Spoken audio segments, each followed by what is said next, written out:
Candace Owens on Tucker Carlson. I have no words. This is the first time in history, maybe the last time in history. I have no words. I have no words. At some point, you just have to play the clip. So I'm just going to play the clip. Just watch. Just watch. You tell me in the comments. Just watch. I'm not wrong. Watch. Candace Owens, you'd think in a country like ours, very top, I mean, this is the most first world country that's ever been. You'd think the most civilized and the most just. Here you have to consider a murder case through the lens of politics. When you get to that point, haven't you already given up civilization?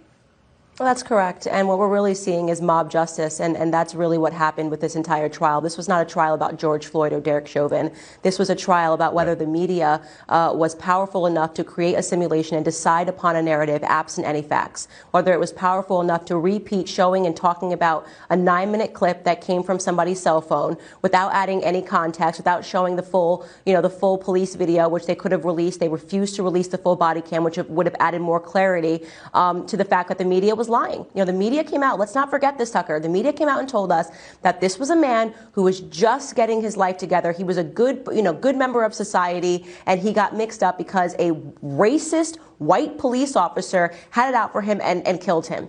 All of that fell apart. All of the facts came out, and all of that fell apart. We now know, of course, that he had enough fentanyl in him. It was 3 times the lethal dosage, 3 times lethal dosage in him when he died. But nobody cares because the media was successful in putting out a narrative, and they kept hitting that narrative. And the reason why the Democrats are happy is because they realize, of course, the media supports them, and now means the Democrats can get whatever they want because they can create a narrative, and then they can treat people like pawns and get them to basically say, if we don't get what we want, we will riot, we will loot, we will send these people out like soldiers to destroy your neighborhoods. And that is exactly what has happened. That has been the determination of this trial. The media and the Democrats now have enough power to bully and to lie to and to create propaganda and to successfully win. And that is what happened. And they are celebrating that win today. This was not a fair trial. Only one side. No person can say this was a fair trial. You just got to take 3 steps back and acknowledge that only one side behaves this way. I mean, a jury in 1995 concluded that O.J. Simpson, despite DNA evidence, hadn't murdered 2 people, and there were no riots. But more to the point, there are a lot of people sitting behind, Trump voters sitting behind bars right now, have been for months, charged effectively with trespassing. We're not speculating. We've seen the charges. No Republican in the Congress stands up for them. Nobody mentions that. Nobody, is for prison reform when it's their political enemies. That's not equal justice, but nobody says it. Why is that?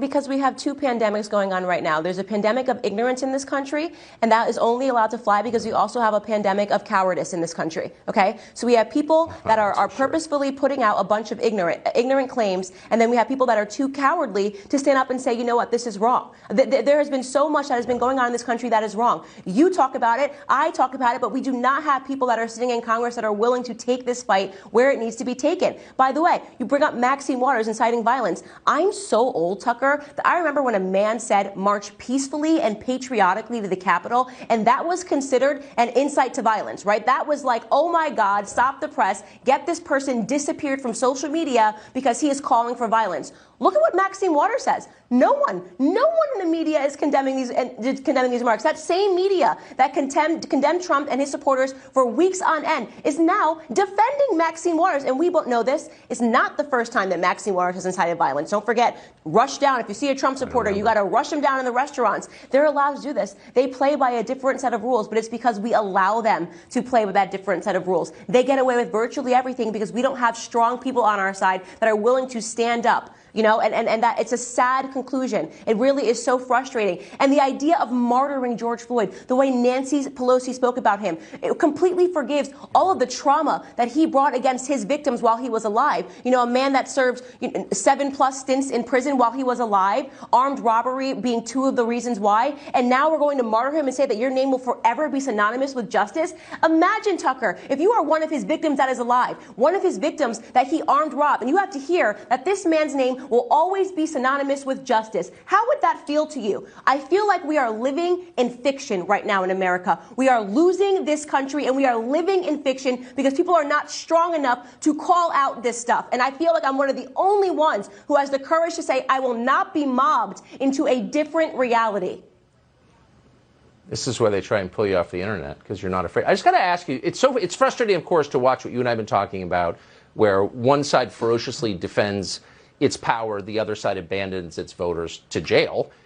I wonder, though, is there a point where just ordinary people can say, you know, I'm not in control of politics, but you're not allowed to block my street with a protest or intimidate me on my front lawn or break into my store and steal stuff.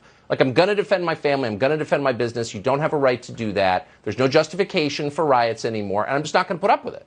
No. Will we get to that point, do you think? No, we're not going to. That's why they're already moving the ball. They're already moving it. They're moving the goalpost already because they're saying right now that that's not enough. That wasn't justice, by the way, because what they're saying is what they want is a perpetual revolution. It's why they want people to be ignorant. It's why they want people in the education system to learn nothing but race and how to be angry. They want people acting like toddlers, because when people are ignorant, they act like toddlers. They whine, they complain, they cry because they are absent facts. They are absent knowledge. So we are actually seeing a systemic oppression that is taking place that is rotten. It is throughout the propaganda that's taking place in the mainstream media, and it is working with the education institutions, teaching critical race theory and all of this nonsense to make sure that we are mass producing failures that are angry and that are violent and that are willing to riot and loot on behalf of the Democrats, because that's all they want right now are pawns in their nefarious scheme to take over this country.